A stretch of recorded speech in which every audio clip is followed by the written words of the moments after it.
Hello everyone, welcome to JEE education. तो last class में हमने चेन रूल पढ़ा था, ठीक है। वो लेक्चर 2 था डिफरेंशिएशन का। तो आज लेक्चर 3 स्टार्ट करते हैं डिफरेंशिएशन का। तो इसमें हम आज क्या पढ़ेंगे, तो सबसे पहले एक्सप्लिसिट फंक्शन पढ़ेंगे, ठीक है। फिर इम्प्लिसिट फंक्शन देखते हैं, एक्सप्लिसिट और इम्प्लिसिट फंक्शन किसको कहते हैं। देखो, कोई भी फंक्शन एक्सप्लिसिट तब कहलाता है जब y = fx के फॉर्म में लिखा हो। y = fx की फॉर्म में लिखा हो। y = fx means equal to के एक तरफ y वाले टर्म्स हो और दूसरे साइड x वाले टर्म्स हो। एग्जाम्पल, इसका एग्जाम्पल जैसे y = मान लो हो गया x² + 2x + 2, कुछ भी y = x³ + 100, ठीक है। ये दोनों ही किसके एग्जाम्पल है, एक्सप्लिसिट फंक्शन के एग्जाम्पल है। क्यों एक्सप्लिसिट है, क्योंकि इक्वल टू के एक साइड y है और x अलग है, दोनों वेरिएबल सेपरेट है, ठीक है। एक वेरिएबल दूसरे वेरिएबल के टर्म्स में, जैसे y जो है डिपेंडेंट वेरिएबल है, y जो है वो डिपेंडेंट वेरिएबल है, y डिपेंडेंट वेरिएबल है, ठीक है। किस पे डिपेंड कर रहा है, x पे। x इंडिपेंडेंट वेरिएबल है x, क्योंकि y x पे डिपेंड कर रहा है। y की वैल्यू क्या है, x³ + 100। y डिपेंडेंट है, किस पे डिपेंड कर रहा है, x पे। तो जब भी कभी ऐसा इक्वेशन लिखा हो जिसमें इक्वल टू का एक तरफ y और एक तरफ x हो, ठीक है, y in terms of x हो, तो उसको बोलते हैं एक्सप्लिसिट फंक्शन। इम्प्लिसिट फंक्शन क्या होता है, इसका एक तरह से अपोजिट ही होता है कि ऐसा इक्वेशन जिसमें x और y को आप सेपरेट ना कर पाओ, y = fx की फॉर्म को आप नहीं लिख सकते, ठीक है। तो इसका एग्जाम्पल जैसे मैं एक ले लूँ x³ + y³ = 3axy, ठीक है। मैंने ये एग्जाम्पल लिया। इसमें आप कितना भी LHS ले जाओ, RHS ले जाओ, कितना भी आप पावर कॉमन ले लो, लेकिन आप x और y को सेपरेट नहीं कर सकते। ऐसा कभी नहीं लिख सकते कि एक तरफ y हो और एक तरफ खाली x हो, ठीक है। तो ऐसा फंक्शन जो भी होता है उसको इम्प्लिसिट फंक्शन कहते हैं, ठीक है। तो इम्प्लिसिट फंक्शन का डिफरेंशिएशन करने से पहले थोड़ा बेसिक जान लेते हैं कि जैसे मैंने बोला साइन x का डेरिवेटिव क्या होता है। साइन x का डेरिवेटिव क्या होता है, आप बोलोगे cos x होता है। ये कब होता है cos x, जब मैं with respect to x differentiate करूँ, ठीक है, ठीक है। अगर मैं पूछूँ साइन y का डिफरेंशिएशन क्या होता है, cos y होगा। खाली cos y कब होगा, जब मैं with respect to y differentiate करूँ, ठीक है। Differentiate with respect to y करूँ तो मेरा क्या आएगा, cos y आएगा। Differentiate with respect to x करूँ तब मेरा क्या आएगा, cos x आएगा। जो यहाँ वेरिएबल है उसी के रिस्पेक्ट में डिफरेंशिएट करूँ तो वही आएगा यहाँ पे, ठीक। सेम वेरिएबल यहाँ पे आ गया।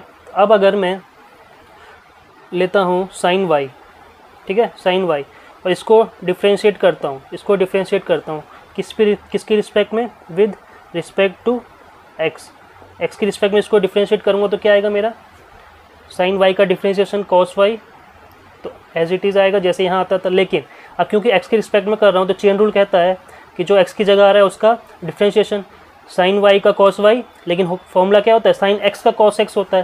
तो x की जगह यहाँ y आ रहा है, तो चेन रूल से यहाँ पे क्या आ जाएगा, dy/dx आ जाएगा, ठीक है। तो ये हुआ साइन y का डिफरेंशिएशन x की रिस्पेक्ट में।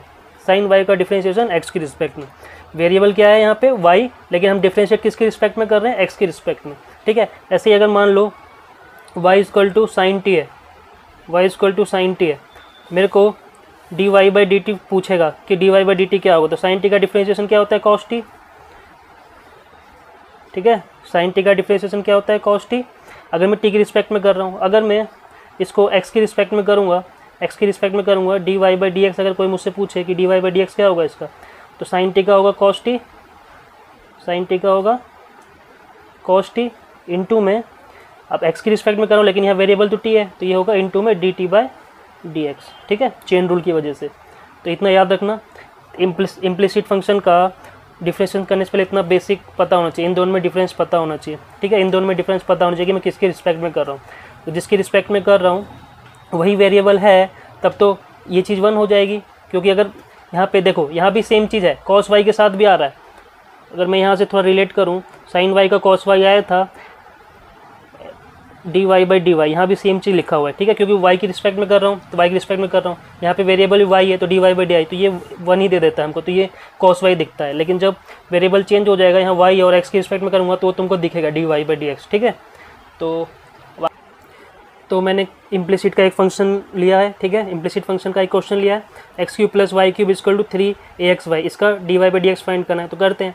अगर आपको इम्प्लिसिट और एक्सप्लिसिट का डेफिनेशन नहीं भी पता है तो भी इसको सॉल्व कर ले जाओगे, ठीक है, बस आपको चेन रूल अच्छे से आना चाहिए, सब कुछ चेन रूल पे ही बेस है। चलो करते हैं इसको, मैं करता हूँ differentiate with respect to x, x की रिस्पेक्ट में क्यों कर रहे हैं, क्योंकि यहाँ पे बोल रहा है, तो इसको जब डिफ्रेंशिएट करेंगे तो ये हो जाएगा 3x², ठीक, प्लस वाई क्यूब को डिफ्रेंशिएट करेंगे तो होगा 3y² इंटू एक्स की रिस्पेक्ट में कर रहे हैं तो यहाँ पे आएगा d y by d x, क्यों, एक्स की पावर n लगेगी, आइडेंटिटी n x n-1, लेकिन x की जगह y आ रहा है तो d y by d x chain rule, ठीक है, इज इक्वल टू 3 और a, 3a तो कांस्टेंट है, 3a इज कांस्टेंट, इतना पार्ट कांस्टेंट है, ठीक है। यहाँ पे डिफ्रेंशिएट करना है किसको, एक्स वाई को डिफ्रेंशिएट करना है तो d by d x of x into y. यहाँ मैं डायरेक्ट प्रोडक्ट रूल लगा सकता था लेकिन एक लाइन एक्स्ट्रा लिख रहा हूँ, चलो इधर हो जाएगा 3x² plus 3y² into d y by d x is equal to 3a। यहाँ पे प्रोडक्ट रूल लगाएंगे तो क्या हो जाएगा, x बाहर y का derivative d y by d x plus y बाहर x का derivative 1, d x by d x is 1, d x by d x is 1, ठीक है। तो d y by d x इसमें आ रहा है, d y by d x इसमें आ रहा है, दोनों टर्म्स एक साइड रखो और कॉमन ले लो d y by d x, तो d y by d x common ले लेंगे तो बचेगा क्या, 3y² माइनस एक्स, ठीक है, ये सेम साइड लाए, d y by d x common ले लिया, और जब इसको इधर लाएंगे तो इसके साथ 3a भी है, ठीक है, तो यहाँ खाली x नहीं बचेगा, यहाँ 3ax बचेगा, 3ax बचेगा, ठीक। और राइट हैंड साइड में क्या बचेगा, 3a इंटू वाई, और इधर से जाएगा -3x², ठीक है, ये टर्म बचेगा राइट हैंड साइड में। तो d y by d x की वैल्यू क्या आ गई, d y by d x की वैल्यू आ गई 3ay minus 3x² divided by 3y² minus 3ax, ठीक है, ये वैल्यू आ गई। अब इसमें क्या कर सकते हैं, 3 कॉमन ले सकते हैं, 3 कॉमन लेंगे तो मेरा आंसर क्या आएगा, 3 कॉमन आके कट जाएगा तो मेरा फाइनल आंसर आएगा ay minus x² divided by y² minus ax, ठीक है, ये हुआ इस क्वेश्चन का फाइनल आंसर, ओके। तो अब नेक्स्ट पोर्शन है लॉगरिथमिक डिफरेंशिएशन, ठीक है, लॉगरिथमिक डिफरेंशिएशन करते टाइम लॉग कब लेते हैं, डिफरेंशिएशन करते टाइम लॉग कब लेते हैं, ये एक इंपॉर्टेंट टॉपिक है, ठीक है, एनसीईआरटी में तो दिया ही है, बोर्ड्स में भी आता है और जेईई में भी क्वेश्चंस आए हुए हैं इस पर, तो इसको अच्छे से समझिएगा, ठीक है। अब लॉग लेते कब हैं, जब भी फंक्शन की पावर फंक्शन हो, ठीक है, जब भी फंक्शन की पावर फंक्शन, जैसे कोई भी f(x) मैंने लिया, इसकी पावर gx है, ठीक है, f(x) की पावर gx है, तो वहाँ पे हमको क्या लेना पड़ेगा, लॉग लेना पड़ेगा। अभी तक जितना भी हमने पढ़ा है वहाँ पे x की पावर कोई भी कांस्टेंट नंबर होता था, ठीक है, वहाँ पे x की पावर एक कांस्टेंट नंबर होता था, वहाँ पे x की पावर कांस्टेंट नंबर होता था, n हमेशा कांस्टेंट रहता था, या तो कांस्टेंट की पावर वेरिएबल, कांस्टेंट की पावर x होता था तो ax log a हो जाता था, इसका डिफरेंस है। ये दो केस हमने पढ़े, जब वेरिएबल की पावर कांस्टेंट हो और कांस्टेंट की पावर वेरिएबल हो, ठीक है। इस केस में डिफरेंशिएशन क्या हो जाता था, इसका अगर मेरे को डेरिवेटिव फाइंड करना था तो वो होता था n(x n-1), ठीक है, वो होता था n(x n-1), और जब a की पावर x का डिफरेंशिएशन क्या होता था, a की पावर x log a, ठीक है, a की पावर x log a, ये होता था जब कांस्टेंट की पावर वेरिएबल हो, ठीक है। तो ये दो केस पढ़े हैं। अब जब फंक्शन की पावर फंक्शन हो जाएगी, वेरिएबल की पावर वेरिएबल हो जाएगी, तो उस केस में हमको क्या लेना पड़ेगा, लॉग लेना पड़ेगा। तो ऐसे में क्या करेंगे, हम इसको y मान लेंगे, और जब लॉग लेंगे तो ये हो जाएगा log y, ठीक है, ये हो जाएगा log फंक्शन, ठीक है, और इसकी पावर gx। और लॉग की प्रॉपर्टी क्या कहती है कि वो हमेशा पावर को, जो भी पावर रहता है वो कोफिशिएंट में आ जाता है, तो ये कुछ ऐसा हो जाएगा gx into log of fx, gx into log of fx, तो log y हो गया ऐसा कुछ, ठीक है। तो लॉग लेने का बेनिफिट क्या हुआ, लॉग लेने का बेनिफिट हुआ कि जो पावर में वेरिएबल था वो कोफिशिएंट में मल्टीप्लाई में आ गया, ठीक है। लॉग की प्रॉपर्टी होती है ना, लॉग ऑफ x की power n is n log x, ठीक है। इस प्रॉपर्टी की वजह से जो पावर में वेरिएबल रहता है वो कोफिशिएंट में मल्टीप्लाई में आ जाता है। अब इसको हम डिफरेंशिएट आराम से कर सकते हैं, ठीक है। यहाँ प्रोडक्ट रूल लग जाएगा और लॉग वाई को तो सिंपल 1/y होता है, और क्योंकि चेन रूल है एक्स के रिस्पेक्ट में कर रहे हैं तो 1/y के साथ इनटू में dy/dx भी आएगा, ठीक। तो अब इस पर एक क्वेश्चन लेते हैं। तो अब नेक्स्ट क्वेश्चन लिया मैंने लॉग पे बेस। देखो y = x⁻x लिया है मैंने, बोला है फाइंड y1। x⁻x मीन जो यहाँ वेरिएबल है वही पावर में है, फंक्शन की पावर फंक्शन, f(x)g(x) है ना। तो जब भी ऐसा केस आएगा तो क्या लेंगे, लॉग। तो लिखना taking log both sides, taking log on both sides, taking log on both sides. तो ये क्या हो जाएगा, लॉग y = log x⁻x, ठीक है, ऐसा कुछ हो जाएगा। तो लॉग की प्रॉपर्टी कहती है कि जो पावर में है वो कोफिशिएंट में आ जाएगा मल्टीप्लाई में, जो पावर में है वो मल्टीप्लाई में आ गया। जैसे ही पावर हटी उसके बाद तुरंत आप डिफ्रेंशिएट कर दो, differentiate with respect to x, तो ये क्या हो जाएगा, log y का 1/y, और चेन रूल कहता है y की जगह y आ रहा है x की जगह तो dy/dx, ठीक। यहाँ पे लगेगा प्रोडक्ट रूल, x बाहर, log x का derivative 1/x plus log x बाहर, x का डेरिवेटिव 1, ठीक है। ये भी एक दूसरे से कैंसिल हो गया, तो यहाँ क्या बचा 1 प्लस log x, ठीक है। और ये y यहाँ डिवाइड में इधर आके इंटू में आ जाएगा, y इंटू में आ गया, dy/dx आ गया मेरा, और dy/dx ही तो मेरा y1 है, ठीक है, y1 है मेरा dy/dx। तो y1 की वैल्यू हो गई, y की वैल्यू पुट कर दो, y है x⁻x 1 प्लस log x, ठीक है। समझ आया कैसे यूज़ करना है लॉग को। ये मेरा फर्स्ट क्वेश्चन था लॉग पे। तो अब नेक्स्ट क्वेश्चन लिया x2 की पावर फिर होल की पावर x, ठीक है। अभी पिछले क्वेश्चन में x2 की पावर x था, अब होल पे पावर x आ गया, तो क्या चेंज आएगा, अभी फंक्शन की पावर फंक्शन है, ठीक। तो देखो एक लाइन तो ये हो जाएगी कि जब भी पावर पे पावर होती है तो दोनों पावर्स आपस में मल्टीप्लाई हो जाती है, ठीक। पहला स्टेप ये होगा, जब पावर पे पावर होती है दोनों पावर आपस में मल्टीप्लाई हो जाती है, तो x² हो गया। अब देखो फंक्शन की पावर फंक्शन f(x)g(x) है, तो क्या लेना है मेरे को, लॉग। तो लिख दो taking log on both sides, log लेंगे तो ये क्या हो जाएगा, log y = log x², ठीक है, x की पावर x²। अगले स्टेप में क्या हो जाएगा, जो पावर है वो यहाँ कोफिशिएंट में आ जाएगी मल्टीप्लाई में, लॉग की प्रॉपर्टी से। अब जो भी प्रॉपर्टी है वो लिख देना कि log ऑफ x की पावर n क्या हो जाता है, n log x हो जाता है, n log x हो जाता है, ठीक। तो जैसे ही पावर हटे तो उसके बाद तुरंत डिफ्रेंशिएट कर दो, डिफ्रेंशिएट विद रिस्पेक्ट टू, जिसकी रिस्पेक्ट में करना है, x की रिस्पेक्ट में करना है तो कर दो। तो अब उसको डिफ्रेंशिएट करेंगे तो क्या होगा, log y का 1/y इंटू में dy/dx यानी y1, ठीक, इक्वल टू यहाँ पे प्रोडक्ट रूल लगेगा, x² बाहर log x का 1/x प्लस log x बाहर x² का 2x। ये हुआ डिफ्रेंशिएशन, यहाँ ये टर्म कैंसिल हो रहा है, तो y1 की वैल्यू क्या आ गई, y1 की वैल्यू आ गई, ये y इधर मल्टीप्लाई हो जाएगा, और y की वैल्यू क्या है, x2 की पावर x होल x, ठीक है। ये हुई y की वैल्यू, और बचा क्या इधर, x plus 2x into log x, ठीक है। ये हुआ फाइनल आंसर इस क्वेश्चन का। तो नेक्स्ट क्वेश्चन है y = sin x की पावर cos इनवर्स x। इसका y1 फाइंड करना है, y1 मतलब फर्स्ट डेरिवेटिव, y1 मतलब dy/dx, ठीक है। अब तो ये सबका आइडिया हो जाना चाहिए, सब कुछ एकदम बता चुका हूँ डिटेल में। तो यहाँ भी दिख रहा है फंक्शन की पावर फंक्शन है, ठीक। तो पहला स्टेप लॉग लेना है both sides, taking log both sides, ठीक है।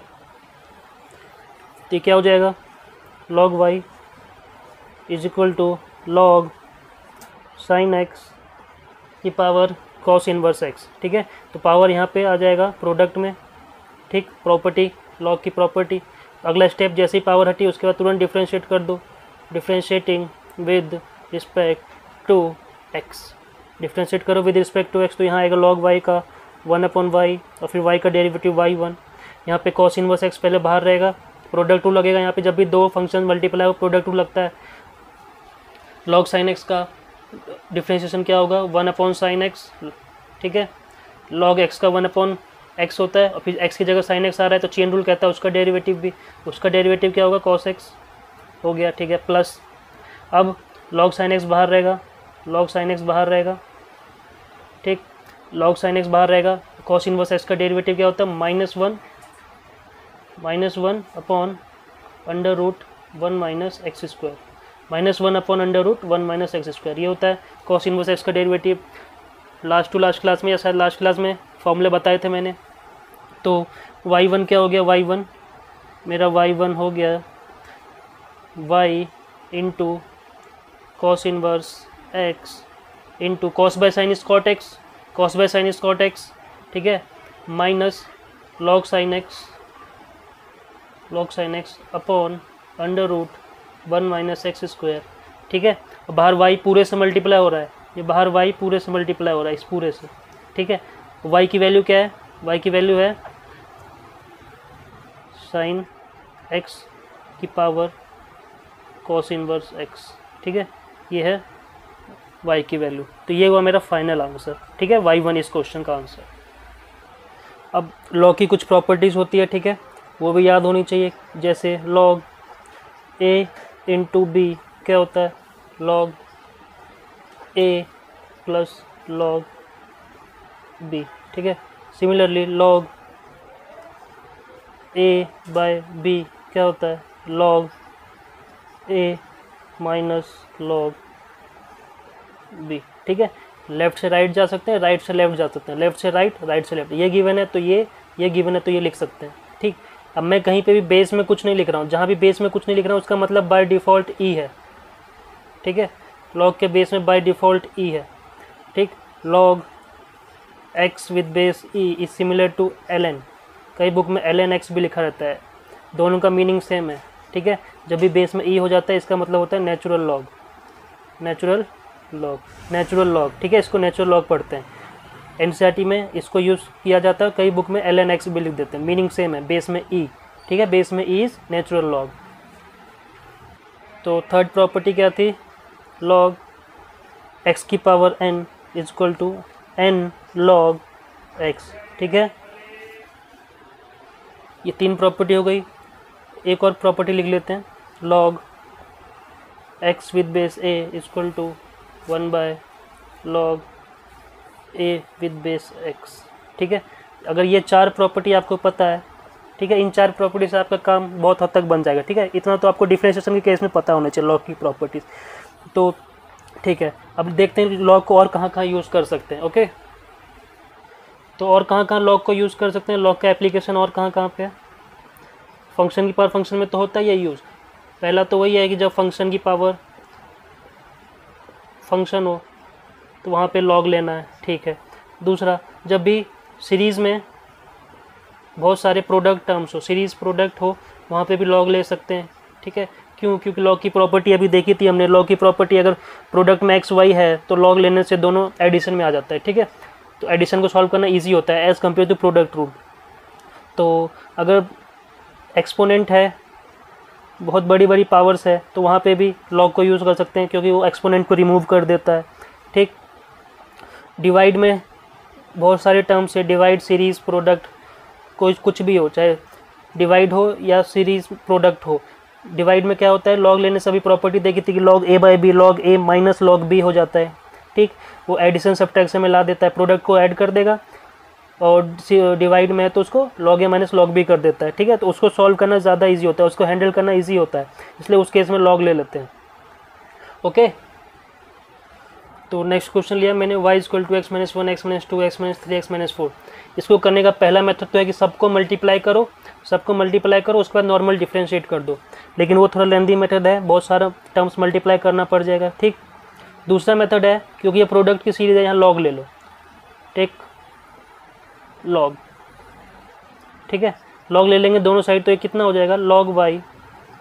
जब भी लॉग लेंगे तो होल के बाहर लॉग आता है, तो ऐसा कुछ लॉग ब्रैकेट में x minus 1 x minus 2 x minus 3 x minus 4, ठीक है।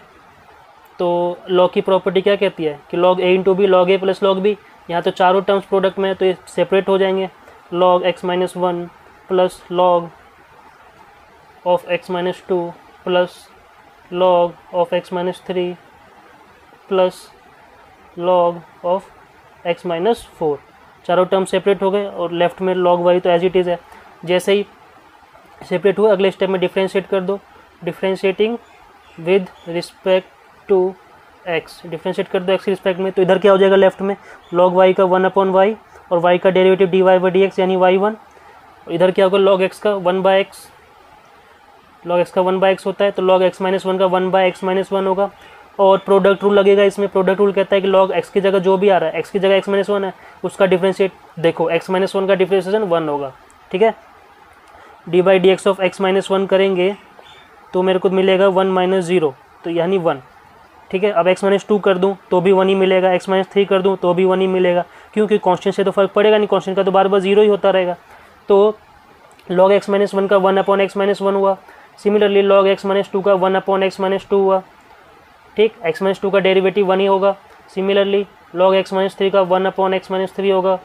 सिमिलरली log x - 4 का 1/x - 4 होगा, ठीक है।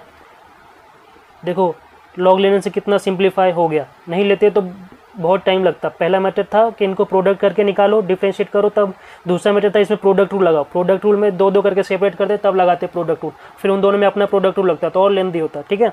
तो सबसे ईजी मेथड है log ले लो ऐसे केस में। तो अगला स्टेप क्या होगा, y1 इक्वल टू ये y इधर जाके मल्टीप्लाई हो जाएगा और y की वैल्यू क्या है x - 1, x - 2, x - 3, x - 4, ये हुई y की वैल्यू। और इधर पहले से है 1/x - 1 plus 1/x - 2 plus 1/x - 3 plus 1/x - 4, ठीक है। तो ये हुआ इस क्वेश्चन का फाइनल आंसर।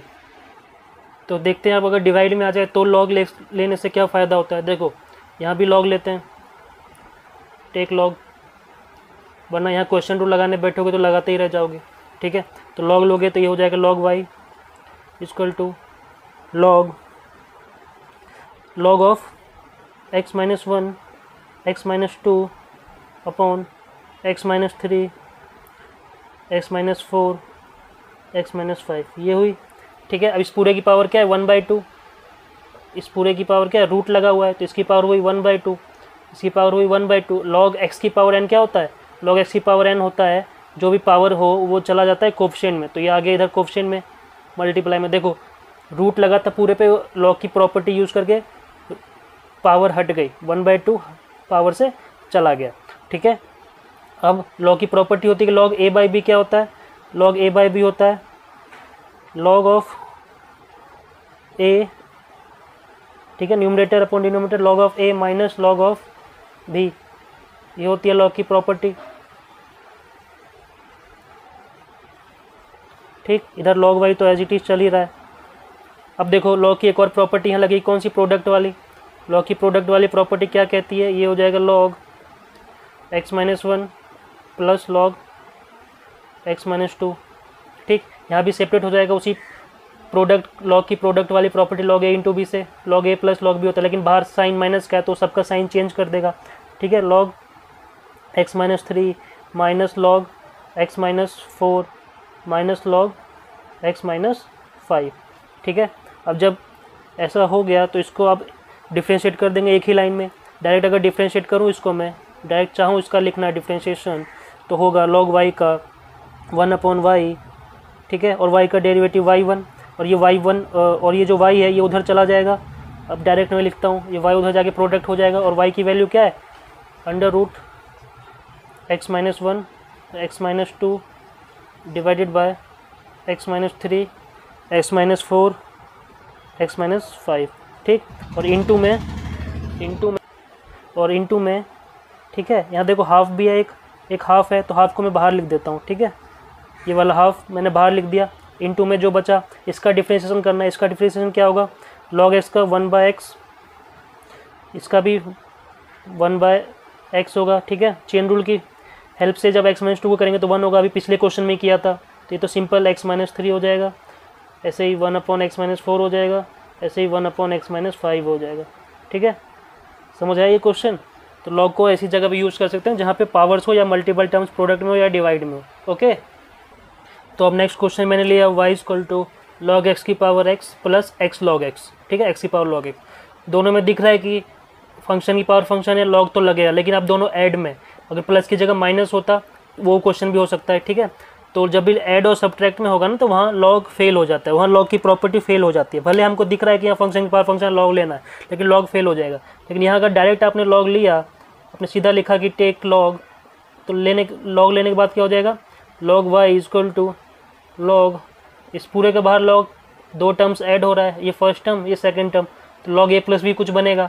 लॉग ए प्लस बी कुछ नहीं होता है, इसके बाद अटक जाओगे आप, इसके बाद कोई स्टेप ही नहीं मिलेगा। लॉग की प्रॉपर्टी तो ये होती है कि लॉग ए इंटू बी है, तो ये हो जाता है लॉग ए प्लस लॉग बी। ठीक है, दोनों साइड लॉग होना चाहिए। अगर ऐसा है लॉग ए प्लस लॉग बी होता तो मैं लॉग ए इंटू बी लिख देता, लेकिन ऐसा नहीं है, यहाँ तो लॉग ए प्लस लॉग बी का है। और ये मत सोचना कि लॉग ए प्लस लॉग बी हो जाएगा, ये इसको लॉग ए प्लस लॉग बी लिख सकते हैं, ये स्टेप गलत है, ऐसा नहीं हो सकता है। ठीक है, लॉग में ऐसे नहीं लिखते हैं। तो ऐसे क्वेश्चन को कैसे सॉल्व करेंगे, ऐसे क्वेश्चन को कैसे सॉल्व करेंगे, जब भी ऐसा क्वेश्चन आ जाए, दो फंक्शन की पावर फंक्शन वाले टर्म्स ऐड या सब्ट्रैक्ट हो रहे हो, तो दोनों को अलग अलग सॉल्व करना। ठीक है, एक को u ले लो, एक को v ले लो। ठीक है, एक को u एक को v ले लिया मैंने, तो सिंपल सॉल्व करो। ये कितना हो गया, y equal to u upon v हो गया, y equal to u upon v. u मेरा x का फंक्शन है, y भी मेरा v भी मेरा x का फंक्शन है। ठीक, तो जब इसको मैं डिफ्रेंशिएट करूँगा, इसको डिफ्रेंशिएट करेंगे तो ये हो जाएगा dy by d x is equal to d u by d x plus d v by d x. ये लाइन कहाँ से है, जब इसको मैंने डिफ्रेंशिएट किया, differentiating with respect to x।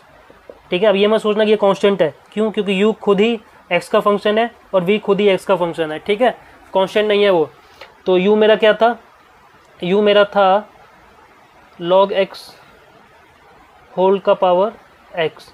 ठीक, देखो u x का फंक्शन है, तो मेरे को अगर u का डेरिवेटिव कहीं से मिल जाए, v का डेरिवेटिव कहीं से मिल जाए, उसको मैं इसमें रख दूंगा, वैल्यू पुट कर दूंगा, वही मेरा dy बाई डी एक्स के बराबर होगा, जो मुझसे क्वेश्चन में पूछा है। ठीक, तो देखते हैं। अब u इक्वल टू इतना, अब इसको तो मैं नॉर्मल सॉल्व कर सकता हूँ लॉग लेके। ठीक, इसको लॉग लेके सॉल्व कर सकते हैं, इसमें लिखो टेक लॉग, इसमें लॉग आराम से ले सकते हैं बोथ साइड्स। जब लॉग लेंगे तो ये क्या हो जाएगा, log u is equal to log of log x to का पावर x, ऐसा कुछ। लेकिन जो पावर होगी वो कोफिशिएंट में आ जाएगी लॉग की प्रॉपर्टी से, यहाँ आ गया। और जैसे ही पावर हटाओ तुरंत डिफ्रेंशिएट कर दो, डिफ्रेंशिएट कर दो किसकी रिस्पेक्ट में, विद रिस्पेक्ट टू x। तो जब डिफ्रेंशिएट करेंगे तो लॉग u का differentiation 1 upon u d u by d x, chain rule. यहाँ प्रोडक्ट रूल लगेगा क्योंकि दो फंक्शन मल्टीप्लाई हो रहे हैं, x बाहर, लॉग x का, पहले तो लॉग x का होगा, log of x, log x का होता है 1 अपॉन x। ठीक, log ऑफ x का 1 अपॉन x, चेन रूल कहता है कि जो x की जगह आ रहा है उसका फिर से डेरिवेटिव करो, log x का डेरिवेटिव 1 बाई x हो जाएगा। ठीक, प्लस अब log x बाहर रहेगा, log x बाहर रहेगा, इनटू में इसके साथ इनटू में x का डेरिवेटिव 1 हो जाएगा। ठीक है, x का डेरिवेटिव 1, तो मेरा final du by d x क्या आया, मेरा final du by d x आया, ये इधर u डिवाइड हो रहा है, उधर जाके मल्टीप्लाई हो जाएगा और u की वैल्यू पुट कर देंगे तो डायरेक्ट ये लाइन आएगी log x की power x।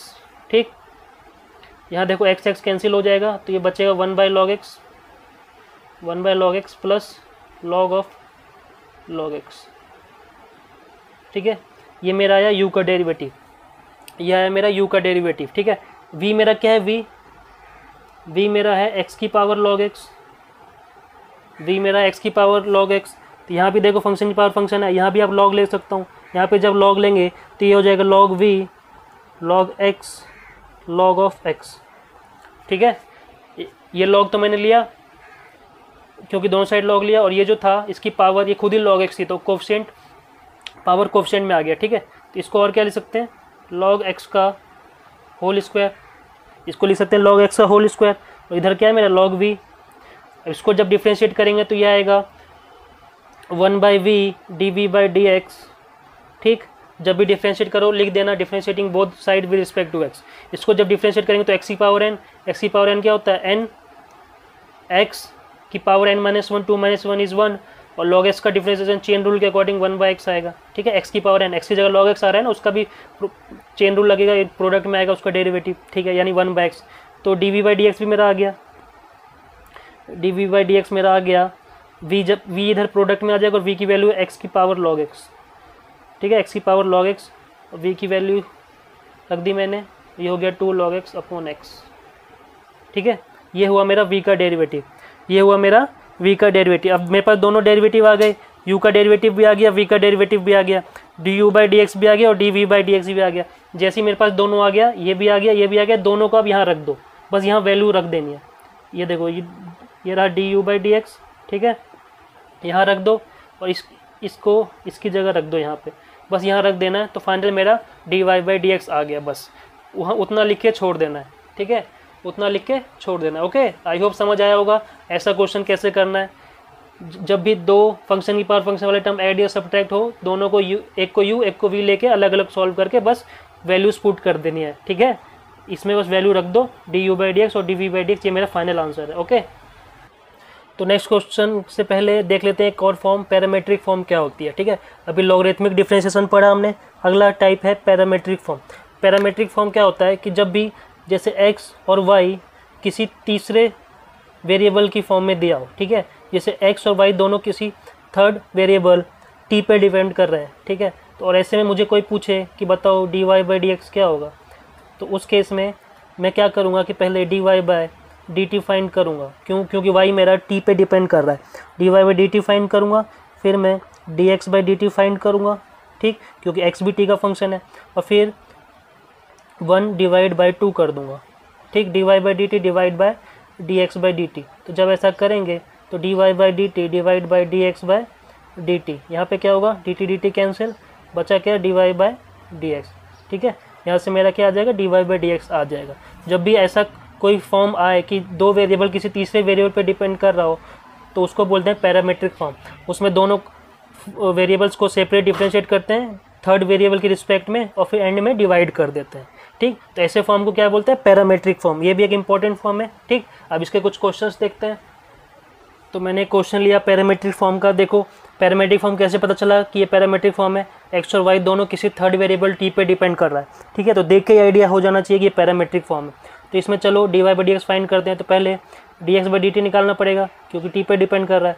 dx/dt sign T का तो सिंपल cos t हो जाएगा। सिमिलरली dy/dt भी मैं निकाल सकता हूँ।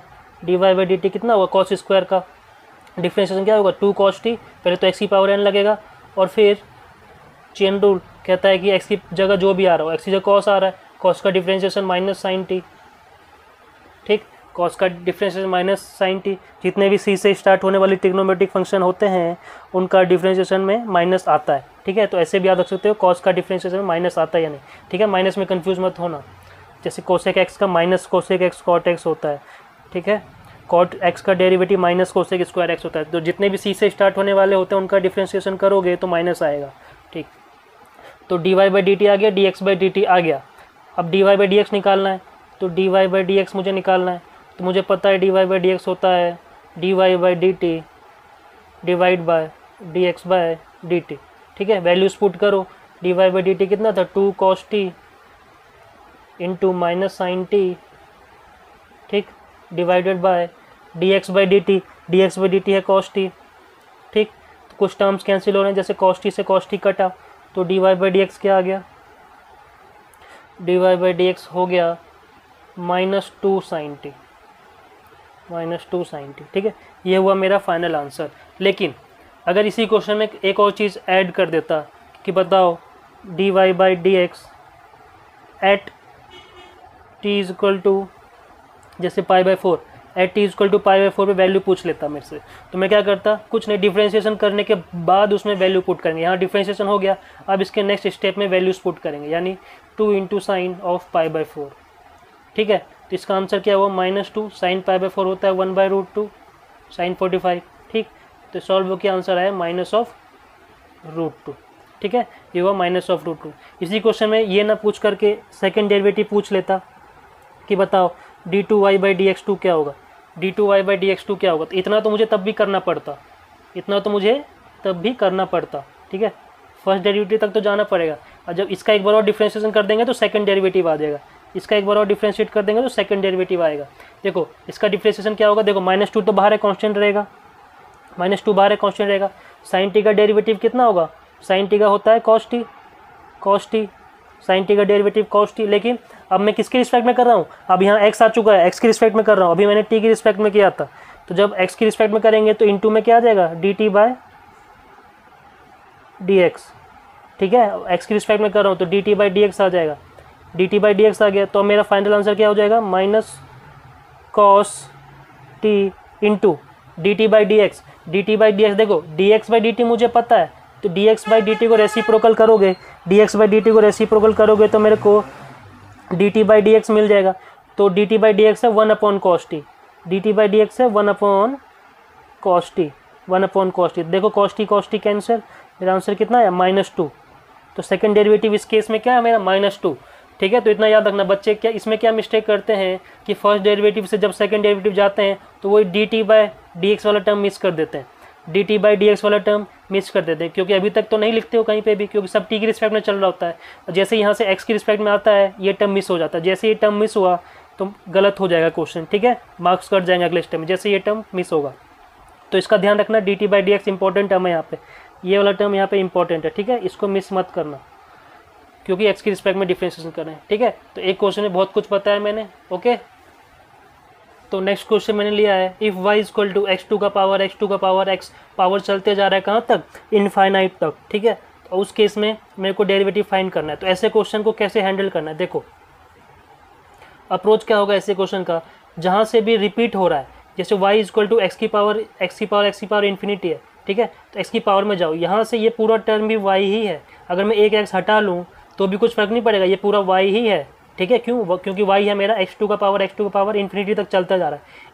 एक x हटा भी लूँ तो कुछ फर्क नहीं पड़ेगा, अब भी ये इन्फिनिटी तक ही जा रहा है। ठीक है, तो मेरा y कितना हो जाएगा, ये पूरा हो जाएगा x की पावर y। तो इस पूरे को y से सब्स्टिट्यूट कर दो, इस पूरे को y से सब्स्टिट्यूट कर दो। तो जब भी इनफाइनाइट सीरीज का क्वेश्चन आए तो देखो कहाँ से रिपीट हो रहा है, तो उसको y से सब्स्टिट्यूट कर देना, जो क्वेश्चन होगा उससे सब्स्टिट्यूट कर देना। ठीक, जैसे ये स्टेप हो जाए उसके बाद फंक्शन की पावर फंक्शन आ गया, क्योंकि y तो मेरा x का फंक्शन है तो log लेना पड़ेगा। तो अगला स्टेप है take log on both sides. ठीक है, जैसे ये हो गया उसका log ले लो, तो log लेने के बाद ये हो जाएगा log y और ये हो जाएगा y into log x।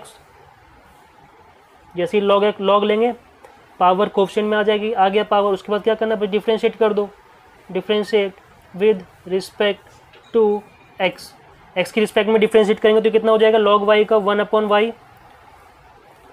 1/y into में y1। ठीक, इक्वल टू यहाँ पे y बाहर log x का 1/x प्लस log x बाहर y का डेरिवेटिव y1। ठीक है, y1 मतलब dy/dx। अब मैं शॉर्ट में y1 लिखूंगा, देखो y1 इसमें आ रहा है, y1 इसमें आ रहा है, दोनों को सेम साइड ले आओ, दोनों को सेम साइड ले आएंगे तो ये कॉमन आ जाएगा y1 और ये हो जाएगा 1/y माइनस log x। ठीक, इज इक्वल टू यहाँ हो गया y अपॉन x। तो इसको अगर मैं एलसीएम ले लूँ तो ये मेरा हो जाएगा 1 minus y log x upon y। ठीक, तो y1 कितना आ गया मेरा, dy/dx मेरा आ गया y/x, ये y इधर जाके ऊपर चला जाएगा, y ऊपर चला गया, नीचे हो गया 1 माइनस y log x। ठीक है, ये आ गया आंसर। अब y इंटू वाई हो जाएगा, तो यहाँ से एक y हटाओ, यहाँ से एक y हटा के मैंने y² लिख दिया। ठीक, तो ये हुआ मेरा फाइनल dy/dx। ठीक, y1 को क्या बोलते हैं, dy/dx। y1 dy/dx ना छोड़ के y डैश भी पूछ सकता था, तीनों का मीनिंग सेम है। ओके, तो नेक्स्ट क्वेश्चन, एक और क्वेश्चन मैंने लिया इनफाइनाइट सीरीज पे। ठीक है, बेटर अंडरस्टैंडिंग के लिए देखो y इक्वल टू क्या है, x प्लस 1/x ऐसे चलता जा रहा है इन्फिनिटी तक। यहाँ पे फर्स्ट डेरिवेटिव फाइंड करना है।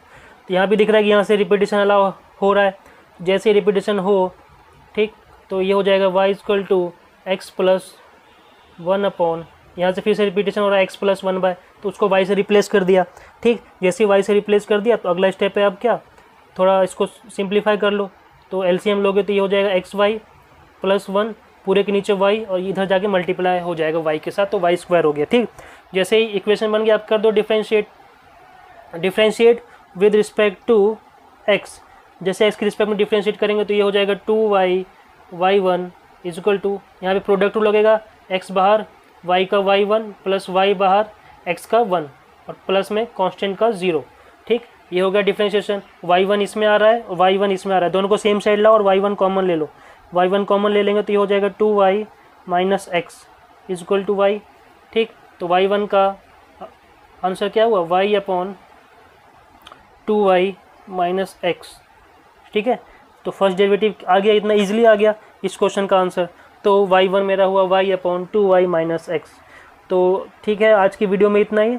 नेक्स्ट वीडियो में और कुछ इंपॉर्टेंट क्वेश्चंस लेंगे, उसको सॉल्व करेंगे और बेटर क्वेश्चंस लेंगे। ओके,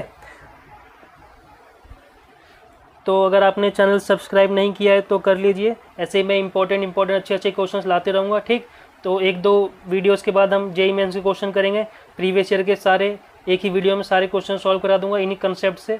ठीक, तो लाइक करिए और शेयर करिए। ओके।